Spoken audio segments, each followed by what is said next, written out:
नमस्ते मित्रांनो, discovery of medicinal plants या माझ्या चॅनलमध्ये आपल्या सर्वांचं स्वागत आहे. काल मी पाटपन्हाळा तालुका राधानगरी अगदी जंगलाच्या मध्यभागी वसलेले गाव आहे तिथं सहज एका कार्यक्रमानिमित्त गेलो होतो आणि हे झाड माझ्या दृष्टीस पडलं. तर समोर बघताय हे झाड आहे बेहड्याचं.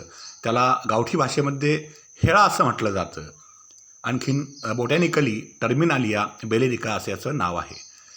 श्रद्धा, माणसं आणि झाड या तीन गोष्टी एकत्र असण्याचा मिलाफ म्हणजे हे आहे. इथे जे दगड दिसत आहेत याला हे होळीदेव असं म्हणतात इकडचे लोक, आणि त्या होळीदेवाचं झाड म्हणून याची जपणूक झालेली आहे. आज कित्येक ठिकाणी वनराया वाचलेल्या आहेत, देवराया वाचलेल्या आहेत. त्याचं कारण ह्या श्रद्धा आहेत. त्या जपणं ज्याच्या भाग आहे, निश्चितपणे त्यांनी जपल्या पाहिजेत. तर हा बेहड्याचा महाकाय वृक्ष कित्येक वर्षाचा जुना आहे. मी काही म्हाताऱ्या लोकांना विचारलं, ते सांगतात आम्हाला कळत देखील नव्हतं त्यापासून हे झाड इथं आहे. देवाच्या कृपेनं हे झाड वाचलं आहे. त्यामुळं निसर्ग जर वाचवायचा असेल तर अशा श्रद्धा देखील आपल्याला कामाला येतात, याचं भान देखील आपण ठेवलं पाहिजे. तसा बेहडा हा औषधामध्ये अत्यंत महत्त्वपूर्ण असा घटक आहे. त्रिफळा, ज्याला आवळा, हिरडा आणि बेहड्याचं समप्रमाणातलं मिश्रण म्हणतात, तर त्यामध्ये हा महत्त्वाचा घटक आहे. तो विरेचक म्हणून काम करतो किंवा त्याला आपण लॅक्झेटिव्हसुद्धा म्हणू शकतो.